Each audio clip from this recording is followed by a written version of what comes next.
buenos días. Hoy vamos a hablar sobre las nefropatías, especialmente de la insuficiencia renal aguda. Somos el equipo número 4 y estamos conformados por América Rocío Díaz Vázquez, Juan Felipe Garibay Chávez, Karen Alejandra Iñiguez Castellanos, Roberto Antonio Jiménez Foglia, Jessica Liliana Medina Almaraz, Prisma Vanessa Pelayo Villa, Daniela Isabel Rojas Abarca, Cecilia Santana García y su servidora Estefanía Martínez Ahumada.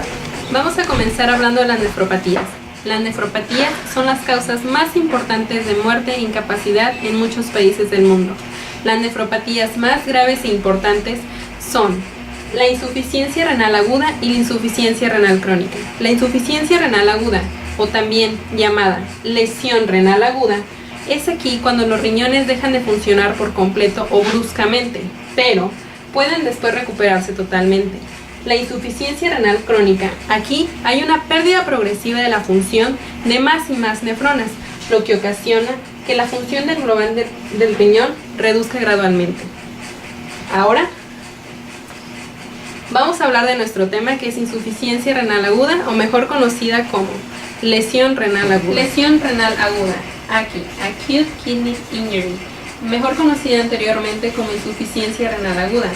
Esta se caracteriza por la deficiencia repentina de la función renal y se origina por la retención de nitrogenados u otros desechos originalmente eliminados por el riñón. Yo les voy a hablar sobre las manifestaciones clínicas de la insuficiencia renal aguda. Se encuentra elevado el nitrógeno ureico en plasma y también la presencia de creatinina, ya sea en plasma o en suero, o ambos factores. También la disminución del volumen de orina, que es menor a 400 mililitros al día. La intensidad puede ir desde un cuadro asintomático hasta una perturbación sobreaguda que culmina en la muerte. La epidemiología, las formas en las que se presenta es la insuficiencia renal aguda prerrenal, que es del 60 al 70%. La insuficiencia renal aguda prerrenal se caracteriza por hiperazoemia, como ya dije, creatinina en suero y en plasma. La insuficiencia renal aguda intrínseca del 20 al 30%, que es ocasionada por septicemia, por nefrotoxinas endógenas o exógenas, por isquemia, y el daño más común es en el parénquima del riñón. También está la insuficiencia renal aguda porrenal, que se presenta un 10%, que es la obstrucción total o parcial del riñón, ya sea por perturbaciones en la pelvis renal o en la uretra.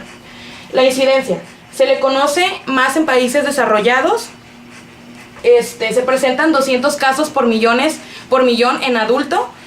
Es consecuencia del 5 al 20% de hospitalizaciones, y también se presenta en el 30% de los pacientes internados en la sala de cuidados intensivos. La insuficiencia renal aguda también es más frecuente en personas mayores de 60 años. Voy a hablar sobre la etiología y fisiopatología de las lesiones renales agudas. Bueno, estas se dividen en tres grandes categorías. La primera y la más común de ellas es la hiperazoemia prerrenal. La hiperazoemia prerrenal se da por una disminución del flujo sanguíneo, ya sea leve o moderadamente. Esto es reversible cuando se regresa a la cantidad normal de flujo sanguíneo en los riñones. En este caso no hay un daño al parénquima y los riñones están funcionando correctamente. Bueno, después, cuando hay una disminución del flujo sanguíneo, pero a un nivel más grave, va a haber un daño al parénquima, que nos va a dar como resultado la enfermedad intrínseca del parénquima renal. La enfermedad intrínseca del parénquima renal también puede darse por otros factores, como infecciones de bacterias o virus, y nefrotoxinas, ya sean endógenas o exógenas. Lo más importante en esta enfermedad son los cuadros de inflamación, apoptosis y riego regional. Bueno, por último tenemos la obstrucción posrenal. La obstrucción posrenal se puede dar a diferentes niveles. Cuando estamos hablando de vejiga, puede haber algún factor que altere su funcionamiento y esta no pueda retener líquidos. También puede haber una obstrucción de los uréteres, ya sea por coágulos, cálculos o por algún tipo de neoplasia o por una disminución del calibre de estos. Bueno, tenemos un poco más de información sobre la hiperazoemia prerrenal. Esta viene del griego hiper, que significa superioridad, azo, que significa nitrógeno, y hemia, que significa sangre. Bueno, como ya había mencionado, es la forma más común de lesión aguda al riñón. Y bueno, ¿esto qué significa? Va a denotar que hay un aumento de la creatinina sérica o de nitrógeno ureico en la sangre. Y bueno, ¿esto por qué? Porque el flujo plasmático que llega al glomérulo va a estar disminuido, pero como ya se había mencionado, esto es reversible cuando estamos hablando de un estadio moderado a leve. Y bueno, ¿esto cómo se hace? Bueno, cuando se devuelve el flujo para apoyar a la filtración glomerular normal. Y bueno, como también ya había mencionado, no va a haber un daño al parénquima y los riñones van a estar funcionando correctamente. Además de que pues solo necesita hacerse como una restauración de la hemodinamia glomerular.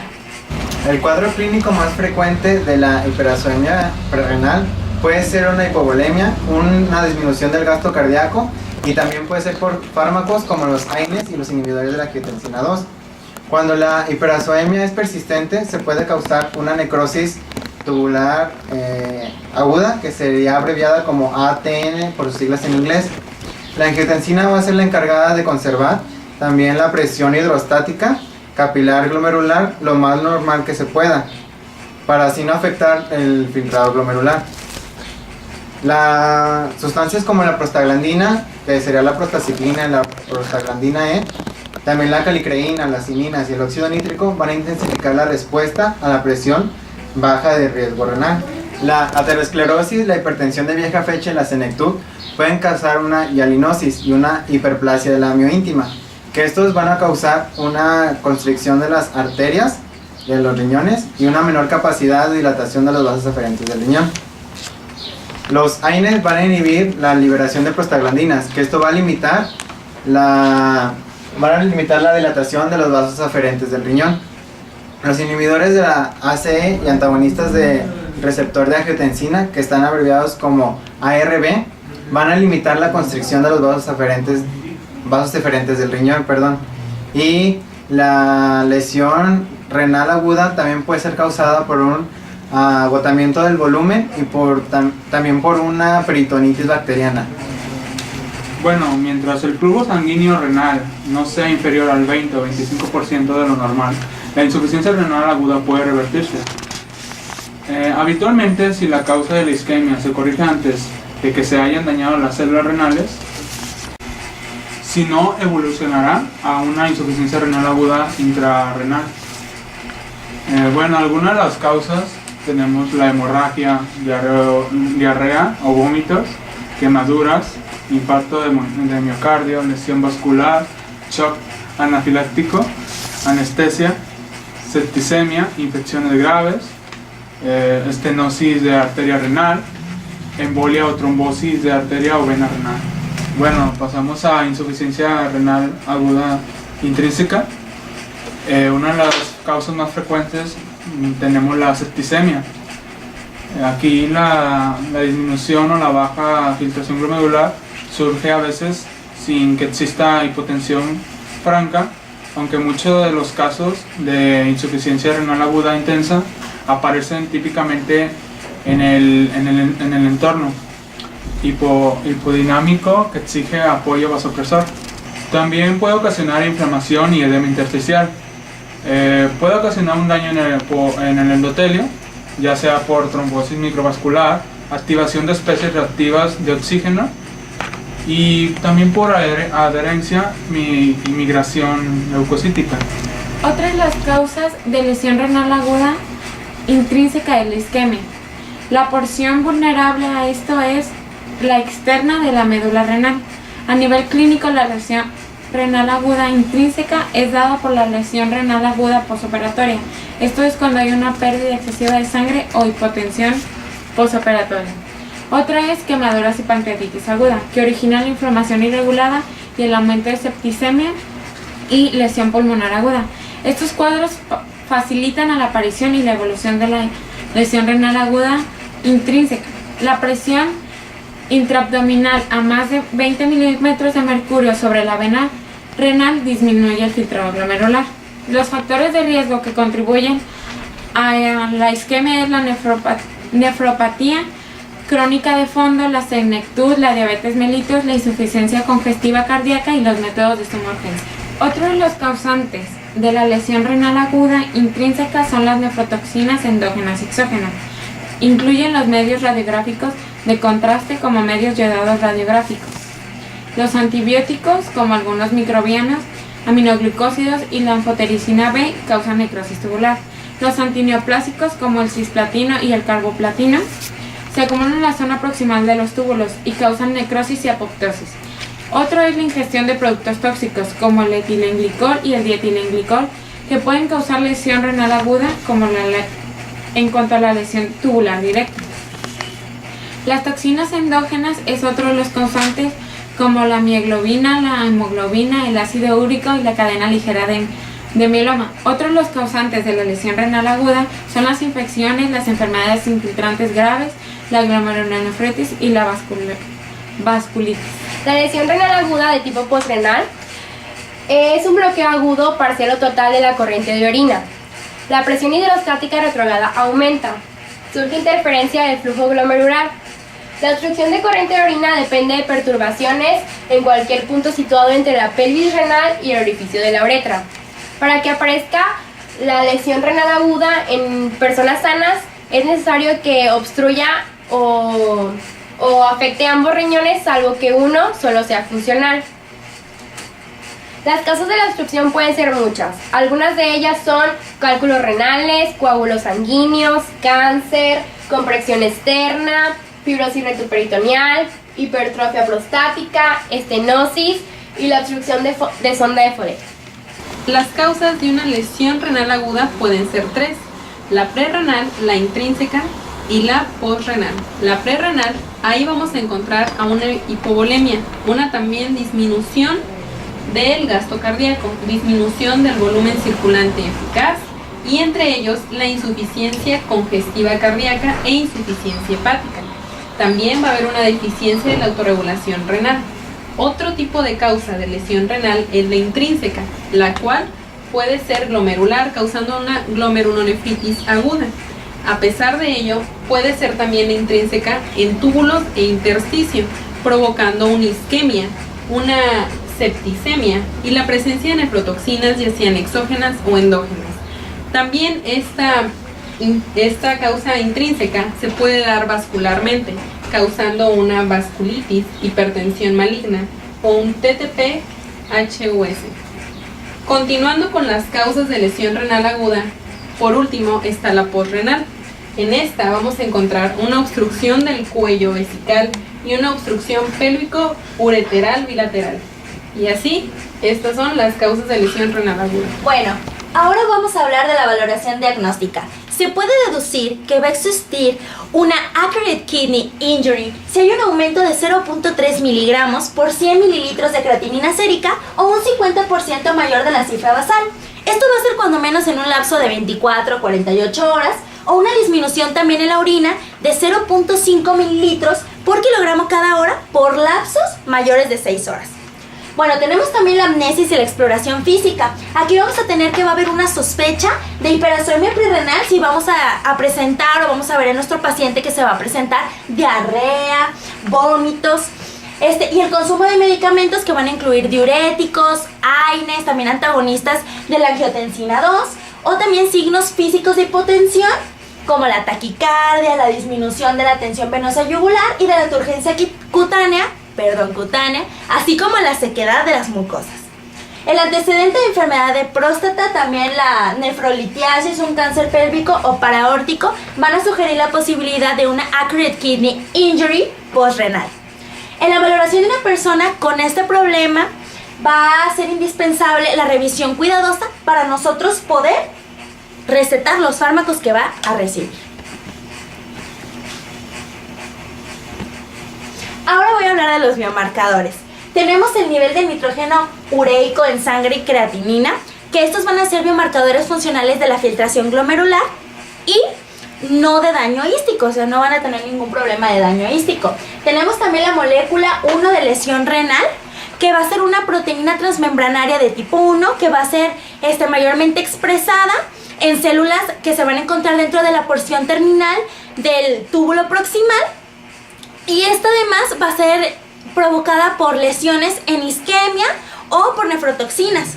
Esta puede ser detectada en la orina después de ocurrida una lesión isquémica o nefrotóxica, como ya lo había comentado. Tenemos también la lipocalina vinculada con la gelatinasa de neutrófilos, también conocida como lipocalina 2 o siderocalina, que esta se va a identificar originalmente con una proteína en gránulos de neutrófilos de seres humanos. Se va a poder unir a complejos de hierro y puede tener algunos efectos histoprotectores en el túbulo proximal. Esta se va a poder detectar en el plasma y en la orina en un término de 2 horas, hablando de la Accurate Kidney Injury. También tenemos la alanina aminopeptidasa. Esta va a ser una enzima que se va a encontrar en el borde del cepillo del túbulo proximal y su inestabilidad va a poder llegar a afectar su utilidad clínica. También tenemos la alcalina fosfatasa, que esta va a ser una enzima que, igual que la anterior, se va a encontrar dentro del borde del cepillo del túbulo proximal, y esta se va a encontrar en humanos, específicamente en los segmentos S3 tubular proximal, y la fosfatasa alcalina en específica del tejido humano, que se va a encontrar dentro de los segmentos S1 y S2. Sus concentraciones van a guardar una relación con el daño funcional, y su inestabilidad también puede llegar a limitar su utilidad clínica. También tenemos la gamma glutamiltranspeptidasa, que esta también se va a encontrar dentro del borde en el cepillo del túbulo proximal. Ahora sí que su inestabilidad va a obligar al análisis rápido de las muestras después obtenidas, lo cual también va a llegar a limitar su utilidad clínica. Por último, vamos a tener la N-acetilbeta de glucosamidas, que esta también va a ser otra enzima, pero esta va a ser más estable que las demás. Dentro de las que estamos hablando, que van a ser por parte de la orina, va a haber aquí datos extensos en la etapa preclínica y clínica en diversos trastornos, y aquí la urea endógena puede llegar a inhibir su actividad. Complicaciones. Algunas de las complicaciones es la uremia, que es la acumulación de productos nitrogenados de desecho. Otro sería la hiper e hipovolemia, al disminuir la excreción de sodio y agua. Otro sería la hiponatremia, por la administración excesiva de soluciones, que puede ocasionar hiposmolaridad e hiponatremia. También está la hiperpotasemia, que es la complicación más temible de insuficiencia renal aguda. Esto es porque altera el potencial de membrana de las células del tejido cardíaco y neuromuscular. Otra complicación es la acidosis. Otra complicación sería la hiperfosfatemia e hipocalcemia. En sujetos con intensa catabolia de fosfato puede ocasionar hiperfosfatemia. Y con el depósito metastásico de fosfato de calcio puede ocasionar hipocalcemia. También está la hemorragia, que es una complicación hematológica junto con anemia. La infección es un factor desencadenante de lesión renal aguda. También están las complicaciones cardíacas, que serían arritmias, pericarditis y derrame pericárdico. La desnutrición, debido a que es un cuadro intensamente hipercatabólico. Tratamientos. Hay 3 tipos de tratamientos. El primero sería reposición de líquidos. En pacientes con insuficiencia renal no ligúrica se les administra solución salina al 0.45%, son 500 mililitros más la pérdida de orina u otros drenajes. En insuficiencia renal oligúrica es solución salina al 0.9%, de 500 a 1000 mililitros en 30 a 60 minutos. El otro tipo de tratamiento sería modificar la dieta.